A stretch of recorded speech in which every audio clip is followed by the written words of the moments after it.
souhaitons forger notre expertise sur vous, en adaptant continuellement nos produits et services selon vos attentes. PCDC, bâtisseur de...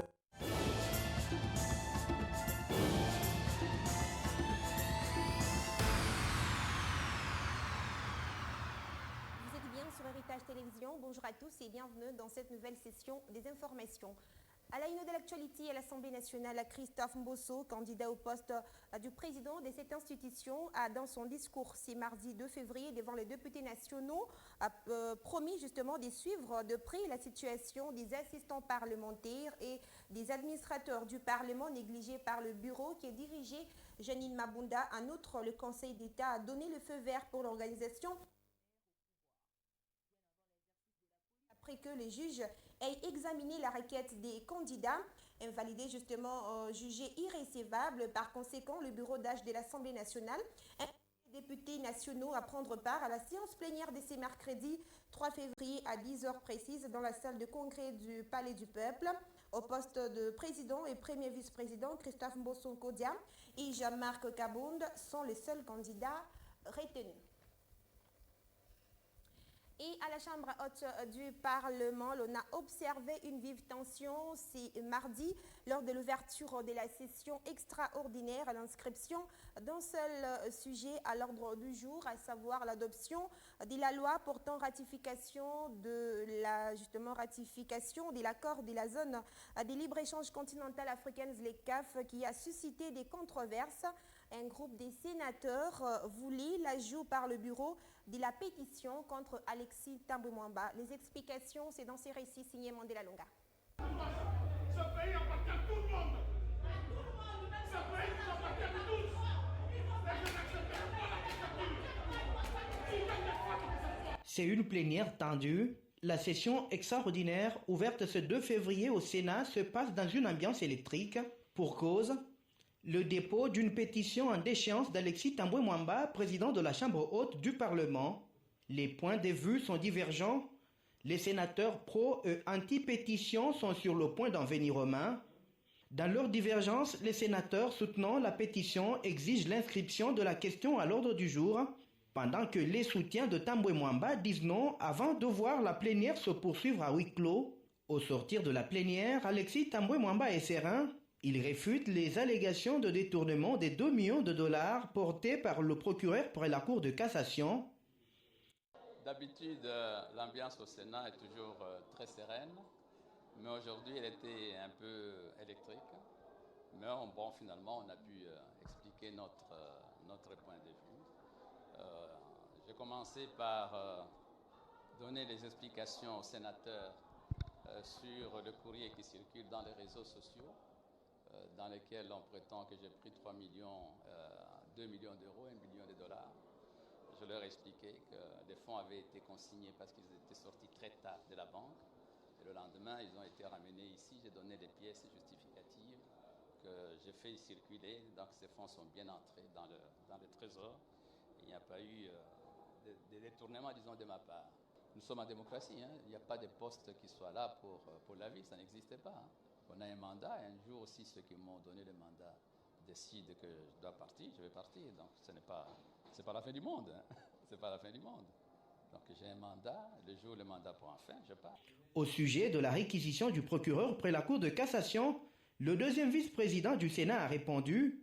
Tibasima Mboge Mwatengi écrit que son bureau estime qu'il n'y a pas matière à autoriser l'instruction sollicitée. Les faits décrits ne s'analysant pas en infraction telle que vantée, fin de citation. Visiblement, les taux se resserrent autour du président de la Chambre haute du Parlement. Après la déchéance de Janine Mabunda à la Chambre basse du Parlement et la destitution de Sylvestre Ilunga Ilunkamba de la tête de l'exécutif national, tout porte à croire que c'est maintenant le tour de Thambwe Mwamba pour boucler la bataille de l'Union sacrée pour le contrôle des institutions. Dans le reste de l'actualité, Félix-Antoine Tshisekedi et Mohamed Fattah al-Sisi, respectivement président de la République démocratique du Congo et de l'Égypte, se sont rencontrés ce mardi 2 février au Palace du Caire en Égypte. Prenant en premier la parole, Abdel Fattah al-Sisi a tenu à relever que depuis quelques décennies, les relations entre la RDC et l'Égypte sont au beau fixe. Il a tenu à rappeler que son pays va s'engager à accompagner la République démocratique du Congo dans la recherche du maintien de la paix dans l'est de la République démocratique du Congo. Pour Abdel Fattah, la RDC et son président peuvent compter sur l'Égypte qui demeure un pays ami et un pays frère. À son tour, Félix-Antoine Tshisekedi a remercié son homologue pour la disponibilité de sa nation à mettre tout en œuvre pour que les partenariats avec la RDC soient un franc succès. La lutte contre la pandémie des coronavirus a également fait partie des échanges entre les deux chefs d'État. En conclusion, face à la problématique des eaux du Nil qui devient de plus en plus préoccupante avec pour risque un embarrassement militaire, Félix-Antoine Tshisekedi a plaidé pour le dialogue, seule voie qui permettrait à dégager des solutions idoines pour que la concorde revienne en Égypte, revienne entre l'Égypte, l'Éthiopie ainsi que le Soudan. Direction à présent à la primature de la RDC où Sylvestre Ilunga Ilunkamba attend maintenir la stabilité du cadre macroéconomique jusqu'à l'installation justement du prochain gouvernement. Le comité des conjonctures économiques s'est réuni ce mardi 2 février sous la présidence du Premier ministre y ont pris part le ministre membre du CCE, le vice-gouverneur de la Banque centrale ainsi que les experts de la FEC et de la NEP. Je vous prie de suivre les comptes rendus de la réunion dans ces propos recueillis par nos confrères de la primature. D'entrée des jeux, le Premier ministre nous a annoncé que les réunions de conjoncture vont continuer jusqu'à ce que l'équipe qui va nous remplacer puisse prendre les commandes, et ce pour la stabilisation du cadre macroéconomique. Et la note d'aujourd'hui a été présentée par Monsieur le vice-ministre du Plan. Madame la vice-ministre a donné les résumés de la situation du secteur minier. La situation économique et financière de la semaine du 25 au 29 janvier 2021 se caractérise par une décélération de l'inflation à Kinshasa et une légère accélération de celle-ci à Lubumbashi. On note également un déficit mensuel de 29 milliards de francs congolais au niveau des finances publiques. Déficit financé essentiellement par un appui budgétaire. Il y a à noter une stabilité relative du taux de change à l'indicatif et une légère appréciation de 0,43% de francs congolais sur le marché parallèle. Quant au commerce extérieur, il y a une hausse hebdomadaire de 88,6% des exportations et une baisse hebdomadaire de 9,4% des importations. Le cobalt, l'étain et l'argent ont clôturé la semaine à la hausse, alors que le cuivre, le zinc et l'or ont baissé. Les exportations des produits miniers ont augmenté par rapport à la semaine passée, avec comme conséquence l'augmentation de la redevance minière constatée et liquidée, qui est passée de 13,5 millions à 17,8 millions de francs congolais. Quant au secteur de l'emploi, novembre, le mois de décembre a enregistré une hausse de 1%. Et aussi, on nous a signalé que selon le rapport communiqué au niveau international, l'indice de corruption dans notre pays est passé à la 170e place sur 180 places dans le monde. Voilà un peu aujourd'hui les résumés de la conjoncture.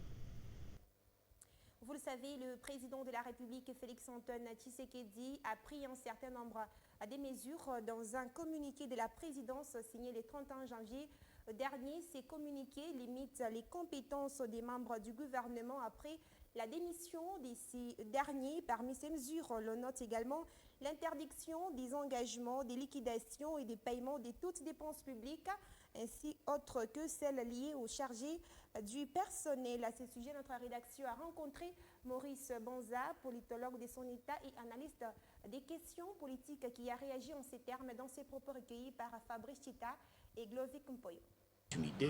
Et il y a également le principe d'évolution. Ce n'est pas parce que le gouvernement qui est là, c'est un gouvernement démissionnaire, que les différents services de l'État ne peuvent pas fonctionner. Les différents services de l'État peuvent toujours fonctionner. À ce moment-là, nous avons le principe de continuité. Comme nous le savons tous, que l'équipe qui est là est en train d'expédier les affaires courantes. Ce n'est pas parce qu'ils sont en train d'expédier les affaires courantes que les autres services de l'État ne peuvent pas fonctionner. Donc, les autres services de l'État doivent fonctionner et il y a toujours des dépenses qui doivent être engagées pour le fonctionnement des différents services de l'État. Et ça, nous sommes dans le principe de continuité, qui est un principe important dans la gestion de la chose publique. Eh bien, pour les cas qui se passent, le cabinet du président de la République a sorti un communiqué, bien sûr qui est important parce que c'est plus dans des cas comme ça que les gens exagèrent dans les dépenses, également même dans les recrutements, également même dans les nominations. Parce qu'il y a des gens, lorsqu'ils savent qu'ils sont en train de partir, ils veulent mettre en difficulté ceux qui vont venir après eux. Ils peuvent engager beaucoup de gens, ils peuvent recruter, ils peuvent prendre des décisions qui ont des conséquences néfastes sur la gestion de la chose publique. C'est comme ça qu'il est vraiment important, lorsque nous sommes devant un gouvernement démissionnaire, effectivement de sortir une telle communication. Ça ne signifie pas que le fonctionnement est bloqué. Il y a un fonctionnement régulier des institutions. C'est comme ça qu'il y a un dernier paragraphe qui a stipulé que lorsque on veut engager une quelconque dépense ou on veut prendre une quelconque décision, ça doit au préalable obtenir l'autorisation du président de la République. Parce que c'est la seule institution, c'est l'une des institutions qui fonctionne correctement au-delà du gouvernement. Donc, ce qui fait que s'il y a un gouvernement, il y a un ministre qui veut prendre une décision, il doit au départ se référer auprès du président de la République qui est à lui de donner l'aval par rapport à la décision que nous vont prendre. Et l'objectif, c'est justement éviter que les gens ne puissent poser n'importe quoi comme acte lorsqu'ils savent qu'ils sont déjà à la fin de leur fonction. Direction à présent dans la province du Kassai central où la ville de Kananga a connu des cas d'insécurité depuis un temps. Dans la nuit de lundi au mardi 2 février, des hommes armés non autrement identifiés ont encerclé plusieurs quartiers du chef-lieu de la province. À leur passage, ils ont non seulement emporté de biens matériels mais aussi violé 3 filles et tabassé une femme toute résidente au quartier Malandi, une localité située dans la commune de Kananga. Je vous prie de suivre les détails dans ce reportage de Salin Toumba Moufika.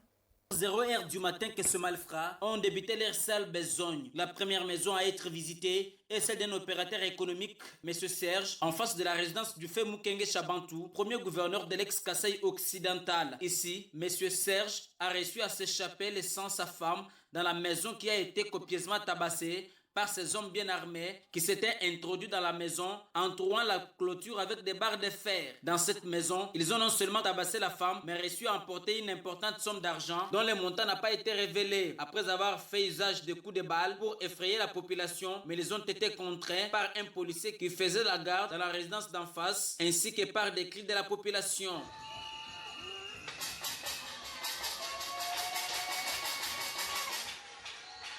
En dehors de cette maison, des autres ont été la cible où 3 filles mineures ont été violées et un important lot de biens emportés. Le chef de quartier Malandi que nous avons contacté relate les faits. Boassien Kamanga. Il y a eu cas de cambriolage la nuit, environ 3 cas et 3 maisons qui ont été visitées la nuit d'hier à aujourd'hui. La première maison a été visitée, il y a une somme importante qui a été emportée sans révéler le montant. Et puis de l'autre côté, il y a eu quelques biens de la maison. Et de l'autre côté, la troisième parcelle où on a même violé les filles de là, environ 3 filles, et les biens emportés aussi. Nous devons simplement inviter notre population à braver la peur pour que tous ces actes cessent. La police nationale congolaise qui a pourchassé ce bandit toute la nuit sous la conduite de Major John Bello, commandant ville adjoint, a sur instruction du commissaire provincial de la police nationale congolaise renforcé les sous-siat de Bianchi avec un bon nombre de policiers. Il faut noter que le même mouvement a été signalé dans plusieurs coins de la ville de Kananga. Pendant ces temps, le gouverneur de la province de Katanga, Jacques Tablakatoui, a reçu dans sa résidence officielle ce mardi le cardinal et archevêque de Kinshasa, Fridolin Ambongo. Il est allé lui faire part de sa mission ici en province. Les détails avec Esther Dior. En séjour dans le Haut-Katanga pour sa première mission officielle depuis sa création, le cardinal Fridolin Ambongo était chez le gouverneur Jacques Kiabula Katoué ce 2 février. Avec dans sa suite l'archevêque métropolitain de Lubumbashi, Monseigneur Jean-Pierre Tafunga et le vicaire général Denis Moto, l'archevêque métropolitain de Kinshasa a fait part au chef de l'exécutif provincial de sa visite pastorale de proximité avec les évêques de l'espace Grand Katanga. Il s'agit également d'un réconfort pastoral vis-à-vis de la population qui traverse une période particulière de l'histoire de la République démocratique du Congo. Et la situation que nous sommes en train de vivre, et nous comme pasteurs, ça nous préoccupe. C'est pourquoi nous prenons notre bâton de pèlerin pour aller parler avec les uns et les autres et en même temps réconforter notre peuple afin qu'il ne puisse pas se décourager, afin qu'il ne puisse pas se laisser aller dans des directions qui ne sont pas nécessairement dans ses intérêts. Avant de quitter la résidence officielle du gouverneur, le cardinal Ambongo a lancé un message de réconfort et de soutien à la population du Haut-Katanga. Mon message, c'est demander à ce peuple de ne jamais se décourager, à ce peuple de garder espoir, avoir confiance à ses dirigeants. Et nous croyons que si nous mettons nos efforts ensemble, notre pays va se reconstruire, va se relever. Il faut signaler que l'agenda du cardinal prévoit également d'autres visites dans les autres diocèses de l'espace Katanga. Et juste après, l'exécutif provincial a pris part ce même mardi à la messe dite par le cardinal Fridolin Ambongo. C'était à l'occasion de la journée internationale de personnes consacrées, célébrée le 2 février de cette année. Cette célébration a vécu en la cathédrale Saint-Pierre-et-Paul. Reportage. En cette 25e journée mondiale de la vie consacrée, les prêtres, les religieux et religieuses ont pris part à cette messe officiée par le cardinal Ambongo en mission apostolique dans la province ecclésiastique de Lubumbashi. Le gouverneur du Haut-Katanga, Jacques Kiabula Katoué, qui était accompagné de quelques autorités politico-administratives et militaires, a pris part à cette célébration eucharistique. Le service a débuté par la bénédiction des cierges, symbole de la lumière que doivent porter les consacrés, puis le mot de bienvenue de Monseigneur Tafunga, archevêque métropolitain de Lubumbashi. Se référant aux lectures des livres de Malachie au chapitre 3, les 4 premiers versets, Hébreux chapitre 2, le 14 au 18e verset, et l'évangile selon Luc au chapitre 2, du 22e au 40e verset, lecture choisie en cette journée où l'Église catholique commémore la présentation de l'enfant Jésus au temple par Marie et Joseph, l'archevêque métropolitain de Kinshasa et cardinal Ambongo, a interpellé les consacrés à apprendre à obéir Dieu comme les parents de Jésus, à se laisser conduire par Dieu comme le vieillard Siméon et à lui consacrer son temps comme la prophétesse Anne. Le gouverneur Jacques Kiabula Katoué a également participé au service eucharistique qui a suivi la profession de la foi. Plusieurs fidèles chrétiens sont venus de partout pour participer à cette messe dite par son éminence Fridolin Ambongo pour la première fois depuis sa création comme cardinal.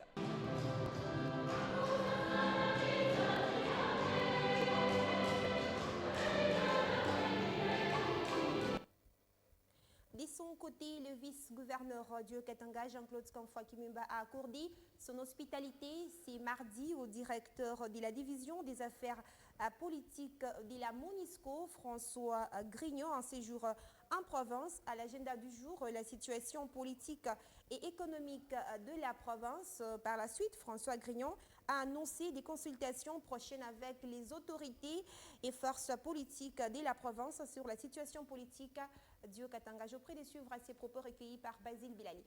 Bonjour, donc effectivement, j'ai été reçu par son Excellence le vice-gouverneur.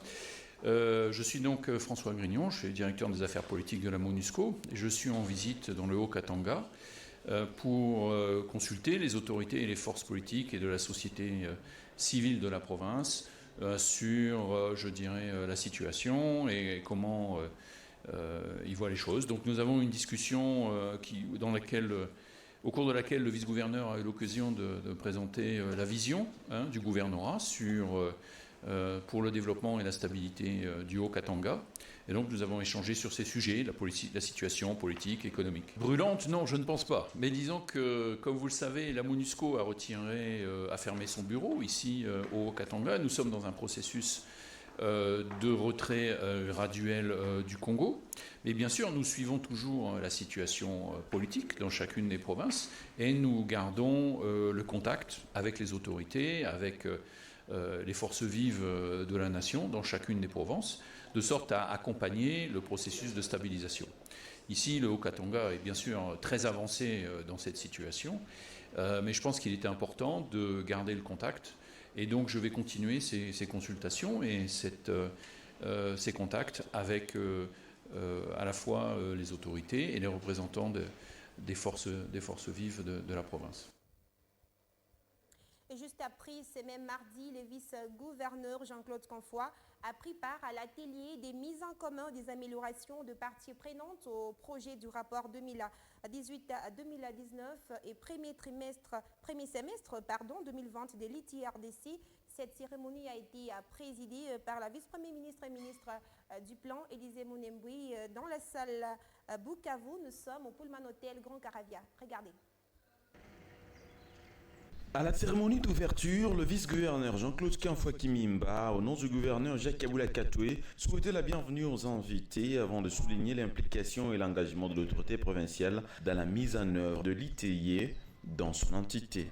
La province du Haut-Katanga voudrait, à travers ma personne, réaffirmer son soutien à l'ITIE et son engagement à la mettre en œuvre afin d'atteindre au niveau provincial les objectifs combien louables visés par cette norme mondiale que sont le renforcement de la gouvernance publique et des entreprises, la promotion d'une compréhension de la gestion des ressources naturelles ainsi que la publication des données pour informer le débat et mener des réformes permettant d'endiguer les fléaux de la corruption et aller vers une gestion plus responsable du secteur extractif.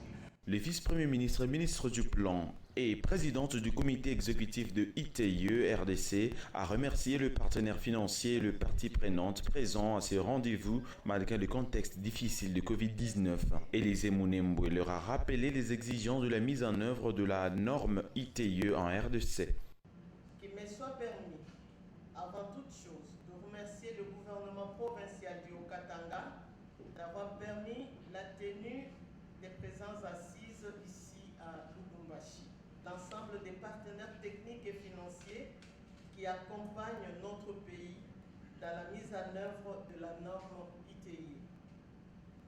J'ai saisi également cette occasion pour remercier l'ensemble des parties prenantes à travers leurs délégués présents dans cette salle et en ligne pour le soutien précieux et permanent qu'elles apportent depuis de longues années au processus ITIE en République démocratique du Congo. Le début des travaux a été précédé du mot de cadrage du ministre national de Mines, mot dans lequel Willy Kitobo Samsoni a invité le partie prenante et participants à porter une attention particulière à l'impact, les forces et faiblesses de la mise en œuvre de l'ITIE. La clôture de cet atelier interviendra ce mercredi 3 février 2021. La RDC, pays de mise en œuvre de l'initiative pour la transparence des industries extractives depuis 2005, a déjà publié 11 rapports entre 2007 et 2017. Avant de refermer complètement ces journaux parlant culture, Monsieur le gouverneur et les titres chantés par l'artiste musicien Infrapa, une chanson qui n'est pas approuvée par la commission des censures pour des raisons d'éthique et déontologie. À ce sujet, les directeurs provinciaux de la Société congolaise des droits d'auteur Sokoda désapprouvent la qualité de Sébastino en tant qu'artiste et insistent sur le fait que ce dernier n'a aucune affiliation à la Sokoda. Je prie de le suivre dans ses propos, recueillis par Glovic Mpoyo et Fabrice Chita. Qui est un artiste Frappa, un qui? Un frappaginal, voilà. Un frappa. Moi, personnellement, je ne connais pas. En ma qualité comme artiste musicien, vous comprenez? Je ne l'ai jamais vu parmi les artistes qui sont affiliés à la Sokoda, même devant moi, devant mon bureau, je représente le dossier qui est à ma possession. qui détient les affiliations des artistes connus par la direction provinciale de la Sokoda au Katanga, que je reconnais comme étant qui est artiste. Mais quand vous me parlez d'un Frappa, je n'ai jamais reçu son dossier sur ma table, raison pour laquelle je vais de mettre d'autres sa qualité d'artiste. Parce que pour moi et pour la Sokoda, ce sont des artistes qui sont considérés, qui sont affiliés, qui sont considérés comme d'être appelés artistes en musique. Nous, en ma qualité de directeur provincial, étant que chrétien, je ne peux pas permettre une spécialité qui peut être lue ou soit écoutée par la population, parce que nous devons éduquer notre population. Ce que les artistes sont en train de faire pour peut-être insulter, diffamer les autorités, moi ça ne peut pas me permettre, parce qu'il faut d'abord que chaque individu ait d'abord l'éducation de base. Si vous n'avez pas l'éducation de base, vous ferez n'importe quoi. Je peux vous parler de Bob Marley, un artiste international bien connu, il n'avait jamais insulté les autorités du pays. Je peux vous parler de Alpha Blondy. Ce sont des grands artistes. Depuis qu'ils sont là, ils n'ont jamais insulté les autorités. Tandis qu'un artiste qui a l'éducation de base, il doit éduquer la population. Et c'est qui met un terme à cette édition du journal préparée par toute la rédaction de Héritage Télévision. Merci à vous de l'avoir suivi. Retrouvez Gloria Mpanga à 13h juste heure de Lubumbashi pour un autre point d'actualité. Moi, je vous retrouve demain à la même heure avec le même plaisir. Prenez soin de vous et surtout très bonne journée.